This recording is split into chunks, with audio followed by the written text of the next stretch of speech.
Olá, seja bem-vindo ao canal Física Fácil. A aula de hoje será sobre densidade, propriedade específica da matéria. Antes de nós começarmos a nossa aula, queria convidar você a seguir o nosso canal no Twitter. A página está na descrição do vídeo. O Twitter é uma ferramenta muito importante para divulgar conteúdo e tenho certeza que com a ajuda de vocês vão poder divulgar esse projeto para muitas pessoas que precisam aprender física. Então vamos compartilhar com outras pessoas para terem esse acesso. Agora, voltando às nossas aulas, vem algumas perguntas que o conteúdo desse densidade vai poder explicar. Por que um balão ele consegue levantar voo?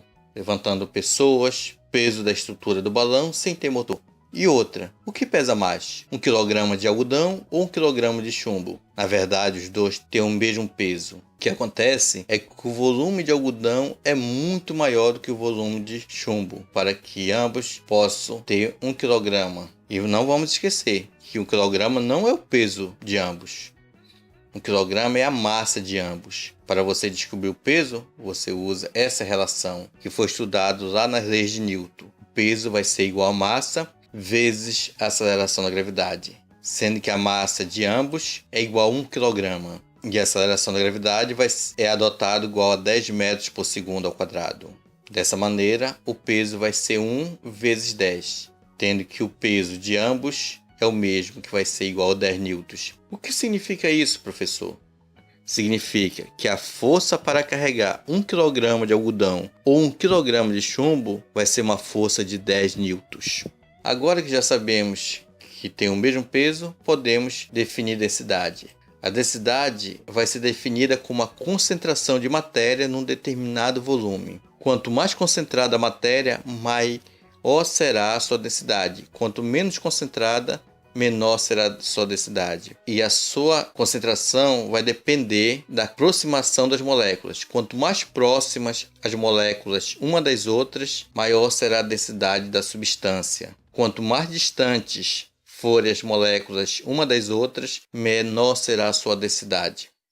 E para você calcular o valor da densidade, você tem que fazer a relação que vai existir entre a massa e o volume de um material. E não esquecer que essa densidade também depende da pressão e temperatura.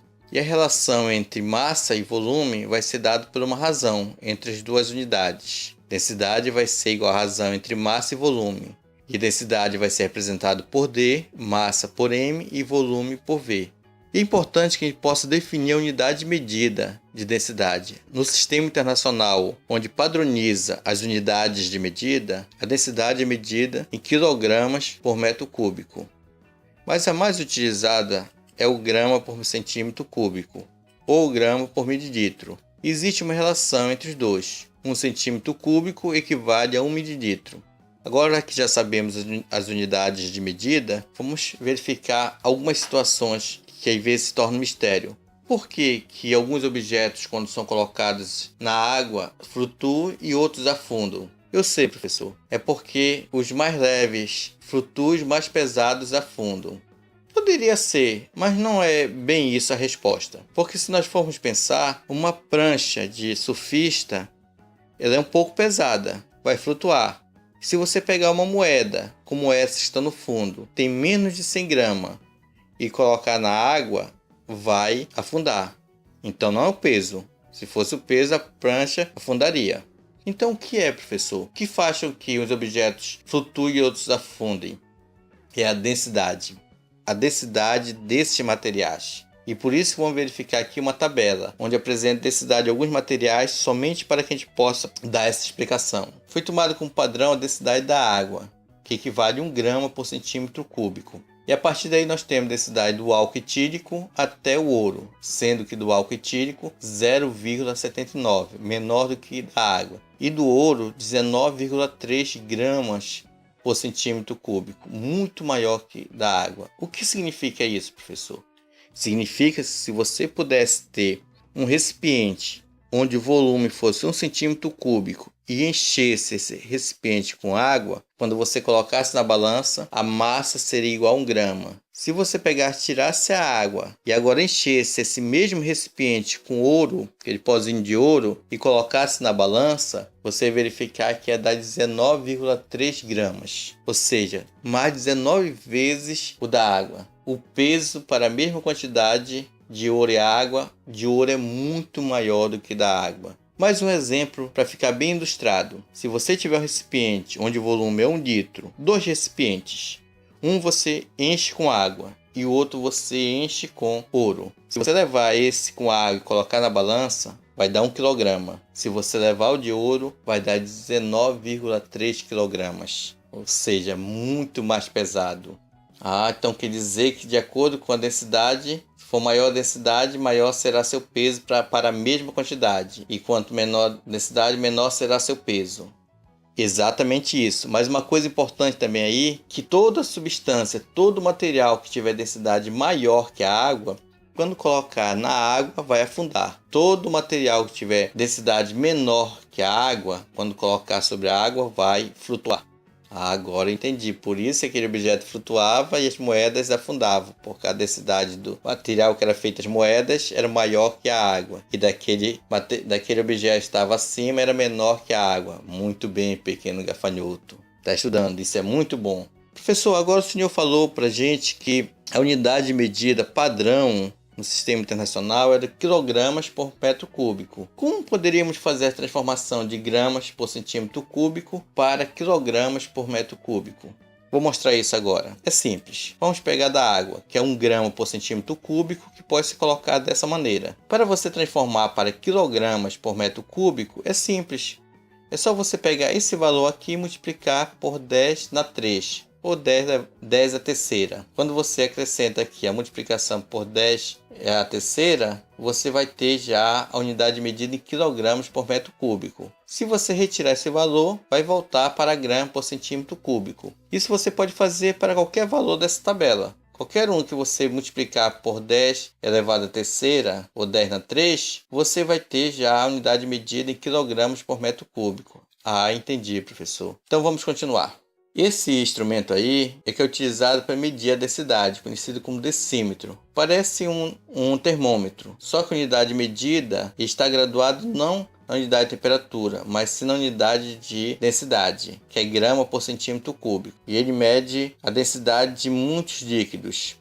Agora vamos verificar a água. Como nós falamos, a água é a unidade padrão e para saber se um objeto afunda na água, você verifica a densidade. Se a densidade desse objeto, dessa substância for maior que 1 grama por centímetro cúbico, vai afundar. Se for menor, vai flutuar. Agora é importante que você saiba que tem líquidos que têm densidade menores que a água e maiores que a água.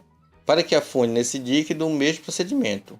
Maior que a densidade do líquido afunda, menor flutua. Lembra que eu falei para vocês que a densidade dependia da temperatura? Sabemos que a água é uma substância que pode se apresentar nos 3 estados: líquido, sólido e gasoso. Quando ele se transforma no estado sólido, diminui a temperatura. Quando diminui a temperatura, a estrutura molecular vai modificando. Elas vão ficando tridimensional, criando-se uma rede cristalina. E dessa maneira nós vamos ter espaços entre as moléculas. E esse espaço vai fazer com que a densidade da água no estado sólido diminua para 0,92 gramas por centímetro cúbico, que é a densidade do gelo. Então dessa maneira, quando você coloca gelo na água, ele vai flutuar. Mas não totalmente, uma parte vai ficar imersa. Ou seja, 92% do gelo vai ficar abaixo da água e 8% vai ficar acima. Isso a gente pode perceber nos icebergs, que somente a ponta do iceberg fica em cima, a maior parte dele fica embaixo. Ok. Mas nós podemos verificar aqui, vocês já comprovaram que quando você coloca gelo em bebida alcoólica, afunda. Verdade, professor? E por que isso acontece? Simples, por causa que o álcool ele tem uma densidade de 0,79 gramas por centímetro cúbico. E a densidade do gelo, 0,92, maior. E como é maior, vai afundar pela nossa explicação. Se jogar uma pessoa dentro d'água, ela vai afundar se ela não souber nadar. Apesar da estrutura do ser humano ser composta por 70% de água, mas 30% é composto por outras estruturas que têm uma densidade maior que a água. como os ossos, por exemplo. Então, por isso que vai afundar. Mas veja essa imagem aqui. Aqui nós temos uma pessoa lendo o livro em cima da água e não está fazendo nenhum movimento para poder permanecer em cima. A primeira hipótese que nós temos é pensar que aí é baixo e ela está sentada. Mas não é isso, pessoal. Esse local aí é chamado de Mar Morto. Esse nome é porque quase nada sobrevive nele, devido à alta quantidade de sal que existe nesse mar. Uma quantidade muito grande e por isso foi denominado como Mar Morto. E essa quantidade vai modificar a densidade da água, fazendo que a densidade se torne maior, ou seja, superando a densidade do corpo humano. E assim as pessoas sobre ele vão flutuar, sem precisar saber nadar. Incrível isso, né, pessoal? E isso faz com que muitos professores em feiras de ciência façam a seguinte experiência. Coloca-se um ovo dentro de uma água pura e esse ovo afunda. E agora diz para as pessoas, vocês querem ver como ele vai flutuar sem tocar nele? E as pessoas pensam, como? É só adicionar sal. Quando adiciona sal, modifica a densidade da água. Fica com uma densidade maior que o do ovo e o ovo simplesmente vai flutuando. Então, dessa maneira, nós sabemos que podemos modificar a densidade. E essa questão de densidade, ela é importante até na separação de líquidos. Quando nós vimos essa imagem no início, a densidade entre líquidos aqui são diferentes, por isso que estão separados. E devido à densidade, nós podemos verificar esse fenômeno muito bonito que existe entre os rios. De rios não se misturarem um com o outro, como acontece em frente a Manaus, com o Rio São Limões e Rio Negro, e em frente a Santarém, uma cidade do estado do Pará, entre o rio Amazonas e o rio Tapajós. Não se misturam. E um dos fatores que fazem com que eles não se misturem é exatamente a densidade. Então nós temos aqui a densidade do rio Amazonas devido às substâncias que são soltas pela margem do rio, fazendo que eles tenham uma densidade maior do que a densidade do rio Tapajós, que é um rio mais limpo. Dessa maneira não se misturam. E também devido a outros fatores como velocidade. Mas densidade é um fator importante para que haja esse fenômeno maravilhoso que podemos apreciar. Agora voltando ao balão. Por que o balão consegue subir? Sabe por quê? Porque o ar que está dentro do balão é aquecido, e como é aquecido, a temperatura aumenta. Temperatura aumentando, aumenta o volume. E como sabemos que o volume é inversamente proporcional à densidade, se aumenta o volume, diminui a densidade. Diminui a densidade, uma densidade menor, então quer dizer que o ar normal vai ter uma densidade maior, então ele vai ter que subir para ficar acima desse ar, ter uma temperatura ambiente. E assim ele vai flutuar. Mas explicando aqui com mais detalhes. O que acontece? Expandindo o ar devido à temperatura, as moléculas vão se afastando uma da outra. E como vão se afastando, então esse ar vai ficar menos denso. Tudo que é menos denso, a tendência é subir sobre o que é mais denso. Assim acontece em água, acontece nos fluidos também, que são os gases. Então, o que é menos denso vai subir, o que é mais denso vai baixar. Significa que o ar frio, como o ar frio, as moléculas ficam mais próximas uma das outras, esse ar frio vai baixar. Isso é de conhecimento para quem instala aquecedores elétricos e ar-condicionado, centrais de ar. Centrais de ar são colocadas em cima porque vão emitir ar frio e sugar o ar quente. Então o ar frio vai baixar com mais facilidade e vai climatizar o ambiente, facilitando a circulação do ar frio e também do ar quente, que vai subir com mais facilidade. E os aquecedores são colocados embaixo porque o ar quente vai subir, também facilitando a circulação desse ar quente em cima, e o ar frio vai baixar, ficando próximo ao solo e sendo sugado pelo aquecedor.